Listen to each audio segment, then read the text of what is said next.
Good evening, aspirants. Today, we will have a discussion on Bhagwad Gita for UPSC Civil Services Examination aspirants. So, this is a theme of today's sessions, and the objective of this session is number one, that is application of Bhagwad Gita in General Studies Paper 1, Paper 2, Paper 4 of UPSC Civil Services Examination and the State BCS exams of RAs and UPPCS. Number second is application of Bhagwad Gita in personality development that enables one to fetch good marks in personal interview. That is the third stage of UPSC Civil Services. Number third is it helps on keep motivated, boost concentration, and develops emotional intelligence. Number four is historical aspects of Bhagwad Gita and Mahabharata and conclusion.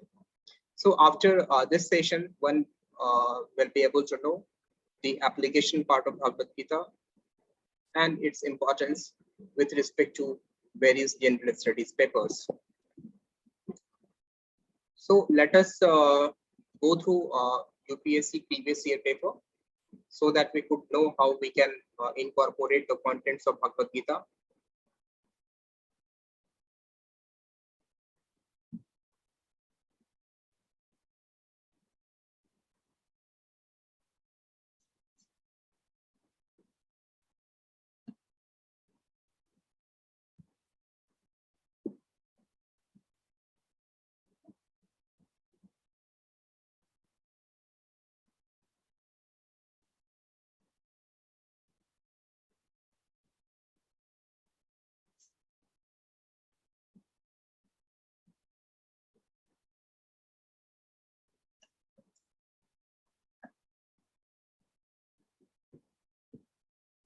Here are the examinations and previous year question paper.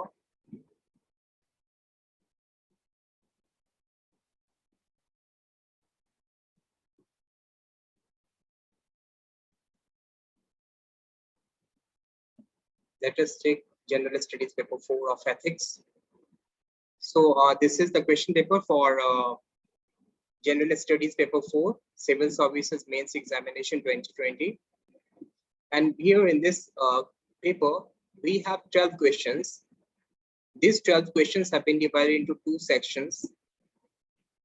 And that is all questions are compulsory. The number of marks carried by a question part is indicated against it. So in section A, we have questions. That is, and in section number B, we have questions pertaining to case studies. So I would like to say that if someone goes through the scripture, the sacred scripture of Bhagwad Gita, then it will provide the student a lot of learnings with respect to their emotional quotient, which will augment their emotional intelligence skill. And when someone goes through the case studies, then it will help the person who has the knowledge of scriptures in writing good answer of case studies, because case studies answer can be written by all, but the quality of answer will be different. If someone applies his intelligent skill, emotional skills as well, then it is expected that he will be able to write good answer. However, we have case studies. Apart from case studies, there are also questions where this learnings of scriptures could be applicable. Number one, if I go through the question, that is, discuss the role of ethics and values in enhancing the following three major components of comprehensive national power with human capital, soft power, and social harmony. Here, the key words that ethics and values and social harmony. These keywords could be related with to that of the scripture. Number second, that is, education is not an induction. It is an effective and pervasive tool for all-round development of an individual and social transformation. Examine the new education policy in the light of the above statement. So as far as education policy is concerned, during the 19th and the 20th century, we were having some education policy that was confined only to knowing the basic arithmetics and reading the alphabets. But now the time has been changing and a lot of transformation has been taking place.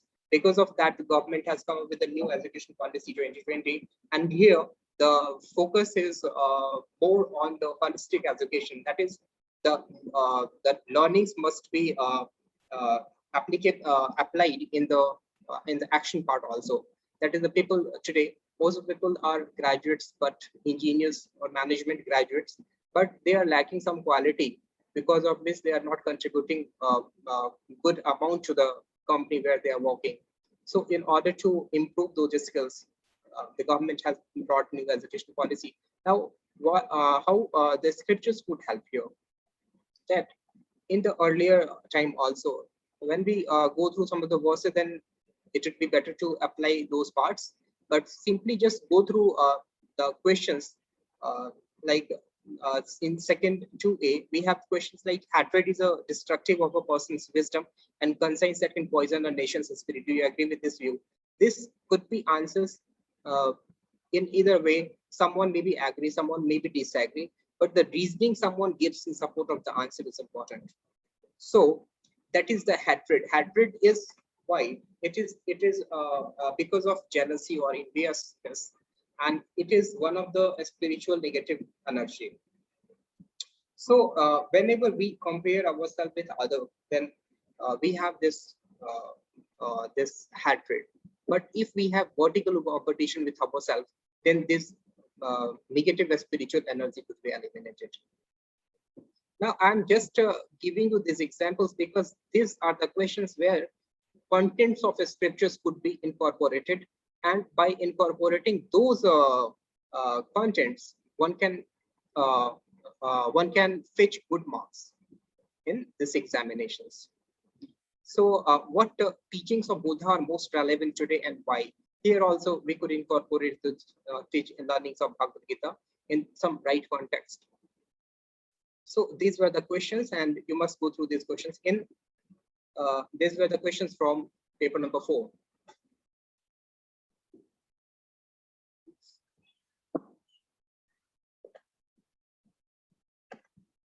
Now again, we came back to our previous slides.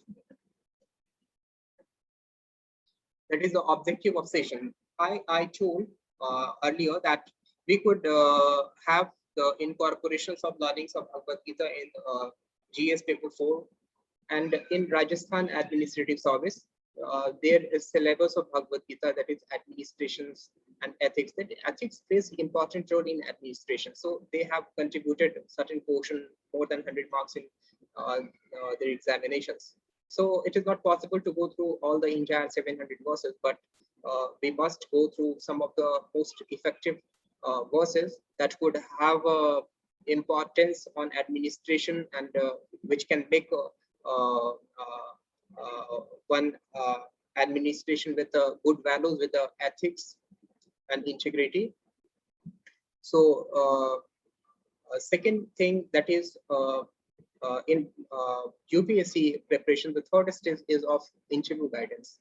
So although it is the final stage, but generally it is expected that a student who are aspiring for IAS or IPS or any of the cadres, he must prepare for the interview from very beginning, because it is not possible for to anyone to improve their personality after mains examinations or once qualify the mains examination. It is because it's a test of holistic personality, and it is very important to fetch good marks in order to have good ranks in the civil services. Now, how one can improve their personality? See, in Bhagavad Gita, in chapter number 16, Sri Krishna has talked about a lot of divine qualities. So these divine qualities could be incorporated in ourselves through practice. And when someone talks or someone attend the interview, then whatever he answers, it would be from within. It would not be a manipulated answer. So it would reflect one's personality in the front of the board, and it will help him definitely in securing good marks. Also, the people who are in the board of UPSC, they are highly intelligent, a lot of experience. So they could judge very easily whether someone is manipulating his answer or the answer is coming from his heart and mind. Number third, that is very important, that is the scriptures will help you in keep you motivated, and it will also boost your concentration, and it will develop your emotional intelligence. So as far as motivation is concerned, people get demotivated during the preparation because of a lot of study, because of a lot of vast syllabus. So it will, several of the verses of Bhagavad Gita will help you in motivating yourself. It also boosts concentration. When someone chants the verses of Bhagavad Gita, it boosts concentration. That is, it has been said that our mind generates approx 130 to 150 bits in every seconds, and few bits are utilized in the functioning of the body. So the remaining bits that we could utilize in preparations. So the more the number of bits is utilized during the study, the more will be the concentration. And what Swami Vivekananda used to say, that the difference between the intelligent person and the average person is the degree of concentration and nothing else. The higher the degree of concentration, the more the intelligent person will be, the more will be his capacity to learn and retain all those facts what he learns. Number third is emotional intelligence. As far as our education system is concerned, then majority of the institutions are focusing on IQ level, that is the intelligent quotient. If we take example of IITs or medical colleges, then IITs exams, they test a student on the basis of their IQ. That is, they will test your physics, chemistry, and maths aptitude, and not their emotional intelligence. And the same is there in the medical field, the same is there in the law field and others. But in UPSC, there is separately paper 4 which talks about ethics, integrity, and aptitude. Because after completing the civil services examination, it is expected that the candidate will either serve in the serve as IAS or IPS or in some other categories. So what IAS or IPS are expected, that is, they are expected to be intelligent as well as they are expected to be emotionally intelligent also. So one could be emotionally intelligent after one is having some emotional quotient. See, after all, government, it is democracy is a government of the people, by the people, and for the people. So every government, whether it's the central government or the state government, they are framing policies for the upliftment of the weaker section of the society. So the IAS or the bureaucracy, that is a bridge between the people and the government. So people, or the people who are the weaker sections, they are also stakeholders of the governments. And IAS, IPS, now these people are given these are very higher level of officials of the government, and they are given some discretionary power that is not under the law. So they, apart from the policy, they are entitled to have some decision on the situation basis. So it is expected to apply their emotional intelligence also. When we have seen some of the case studies, so if you go through some of the case studies of paper number 4, you will find that some case studies, they try to observe the mind of the candidates, what kind of decision he is taking or he will be taking in the practical life, that they could be able to analyze through your answer. Also in paper number 1, that is although it's a paper concerning of history, but there is some question that is asked from the society. So in the society also, how the people are living, and when we go through the scriptures, then in some of the questions, after reading the scriptures, you will be able to know where I could put some right content of the scriptures in answers to make our answer different from others in order to fetch more marks. In paper number 2, people are very few people secure more than 100 marks, because most of the people are not utilizing the concept of this scriptures content in their answer. If someone incorporate the learnings of the scriptures in paper number 2, that is of the quality, they will definitely fetch some more marks. Definitely. If you interact with the quality faculty, then they will tell you to, while answer writing, try to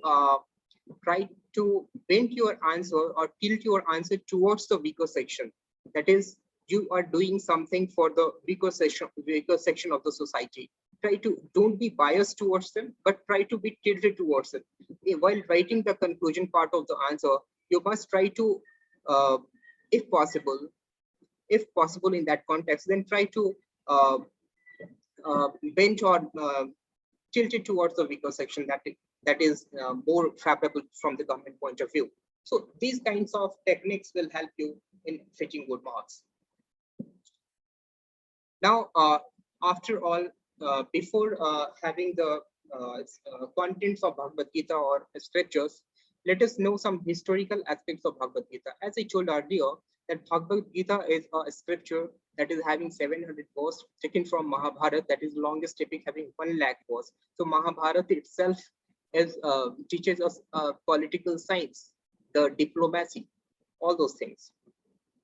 So we will have some historical aspects. One of the interesting stories also concerned with respect to the king of Hastinapur. We will take it subsequently. Now, the historical aspects of Bhagavad Gita is there was a king named Santanu, and he was the king of Hastinapur. And Hastinapur, the kingdom, was founded by his forefathers. So Santanu came in contact with goddess Ganga, and subsequently he married goddess Ganga. And from after marriage, he had one son named Devrat, who later became Bhisma after he made one promise to remain single throughout his life. Now, Ganga had left the king alone because of breaking the promise that was led by the king during the time of marriage. Now we will have, that is story of Santanu and Satyavati. That is, after the Ganga left Santanu, then then Santanu get married with a girl named Satyavati. So Satyavati, when he met Satyavati and asked for marriage, then Satyavati told that she could not take decision of marriage. So he went to his father, and his father was very pleased that the king of Hastinapur has arrived as his home. And when he opened his mind, put the proposal of marrying her daughter, then he was happy, but he put one condition, that the son of Satyavati would become the king of Hastinapur after Santanu. So after knowing this, the king Santanu became very disappointed, because King Santanu was having his own son, elder son, that was he was Bhishma. So Bhishma was supposed to be the king of Hastinapur after Santanu, but he did not said anything to the Satyavati's father and went back to his Hastinapur, his kingdom. But he remained very disappointed. Seeing this, his son Bhisma went to his father and asked the reason behind his disappointment. But Santanu did not reveal those facts to Bhisma. So Bhisma went to the minister of Hastinapur and asked to meet his father and know why he is very disappointed. So the king shared his feelings to the minister, and minister finally conveyed it to the Bhisma. So Bhisma, once knowing that that was the reason, he went to Satyavati's father and he asked for the marriage of his daughter to Devrat, to Shantanu, the king of Hastinapur. Sorry, Devrat was the Bhisma himself. So, once Bhisma approached Satyavati's father, what happened? That Satyavati's father said that my condition behind marriage is that the son of Satyavati would become the king after Santanu. So Bhisma agreed, and he told that I would be the king, and the son of Satyavati would be the king. So Bhisma was agreed with that proposal.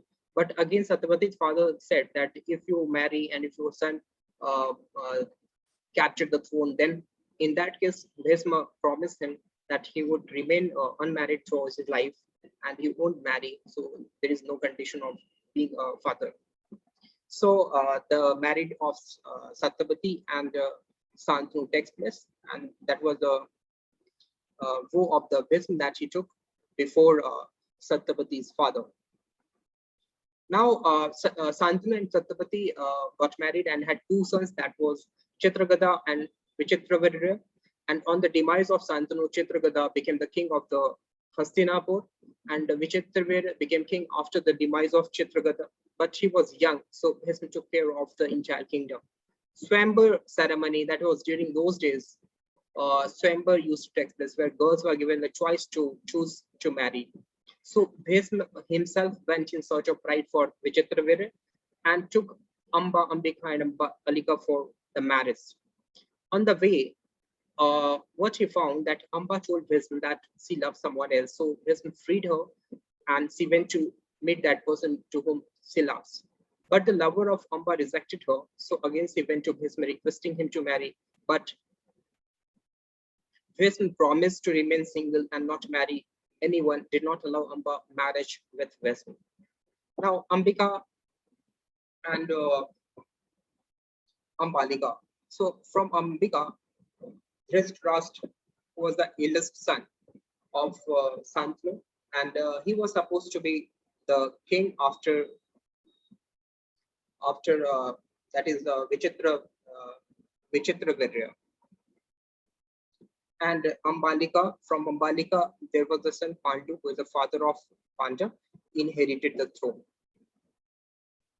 Dhritarashtra married to Gandhari. She was a great lady. In fact, when Gandhari came to know that Dhritarashtra is blind by birth, he also put a cloth across her eyes and promised that she would also remain blind and would not see the worldly objects. Now Pandu got married to two, that was Kunti and Madri, and sons from Pandu and Kunti, that is Yudhishthir, Arjun and Bhim, and sons from Pandu and Madri were Nakul and Sahadev. Bhisma appointed Guru Drona to teach all 105, that is Pandu and Kaurav, the archery, and Dronacharya knew that Yudhishthir, being the eldest, would become king. Duryodhan knew that Yudhishthir, being the eldest, would become the king. So Yudhishthir was known for his righteousness and was the hero of Mahabharata. When it was declared that Yudhishthir would be the crown prince, then Duryodhan planned to kill him. Dharma, what we see that Mahabharata was the fight, was the war to have the victory of righteousness over unrighteousness. And Dharma is all about duty, law of the land, goodness, power, and serving with devotion and righteousness. Mahabharata, that is war for holding the victory of righteousness and not opposing the unrighteousness. Injustice is just supporting it. If we don't oppose something else in the society, then it means we are supporting the injustice. Mahatma Gandhi fought against the discrimination of Britishers in India and against unrighteous means. One of the scholars, Solomon, said rightly that if you want peace in world, then always fight for justice. And now these things are important to know because in chapter number one of Bhagwad Gita, there is nothing spiritual, but it talks about the arrangement of soldiers in the battlefield and the surrender of Arjun in the battlefield and Krishna's discourse of Bhagwad Gita. Now, as far as the commanding of the soldiers is concerned, Dhritarashtra was the commander-in-chief of Pandava. He was given the responsibility to command 7 units of soldiers, and Bhishma was the commander-in-chief of Kaurav. The Battle of Mahabharata was fought for 18 days, and Yudhishthir ruled the kingdom of Hastinapur for many years. Parikshit succeeded Yudhishthir. Parikshit was the son of Abhimanyu. And the 700 verses of Mahabharata have been displayed in 18 chapters of Bhagavad Gita.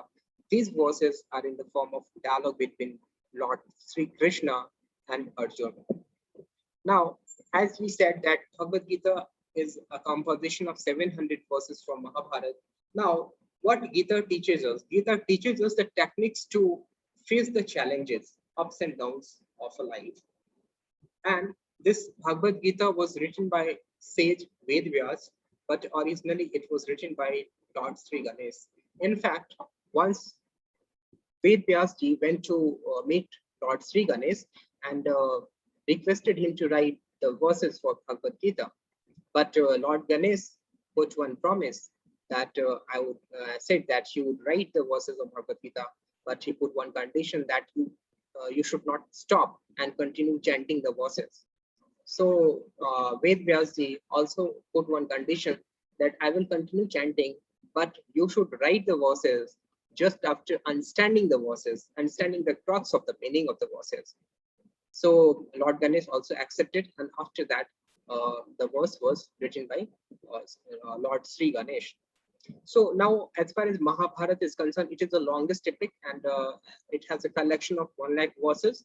It teaches us the actual day-to-day activities, the problem one faces in daily life.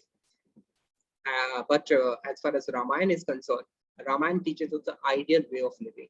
So it is very difficult for a human being to follow the footsteps of Lord Sri Ram, because the life that was led by Sri Ram was ideal in nature. So it is definitely not possible. Very few people could follow the footsteps of Lord Sri Ram, but we human beings could not follow. And as we faces different challenges, it is very important to have this knowledge of this scripture, this sacred scripture of Bhagavad Gita. Now I tell you that once I came to know that people sometimes not clearing this examination commit suicide. So it is because of the lack of knowledge of the scriptures. It is because of ignorance they are committing these events or sins. So one must have the knowledge of this scripture. So today we have this much, and in the coming session we will take up the chapter number 1 summary, and we will also discuss some of the important verse from Bhagavad Gita, which I think will be important from administrative paper, from the case studies paper, from the ethics paper also. We will try to talk about at least 50 verses from these 700 verses, which will help you in gaining good knowledge of scriptures and the understanding of Bhagavad Gita in a very conducive manner, so that you could assimilate all those contents and crux of the Gita and try applying those contents in your answer writing. So that's it for today. Thank you. Thank you very much. And one more thing, if you have any questions pertaining to today's session, you may drop it in the comment box. Also, if you want this presentation, I will share you with this presentation, but you need to share your email ID in the comment box. So once you share your email ID, I will share you this presentation as well. Thank you. Thank you very much. And if you could do one thing, then you could, as far as writing practice is concerned, you can share me the summary of today's lecture in just 200 words. It will help you in practicing writing skills. And after seeing the answer, I will revert back you with some of, if any error being there in your answer. So thank you very much.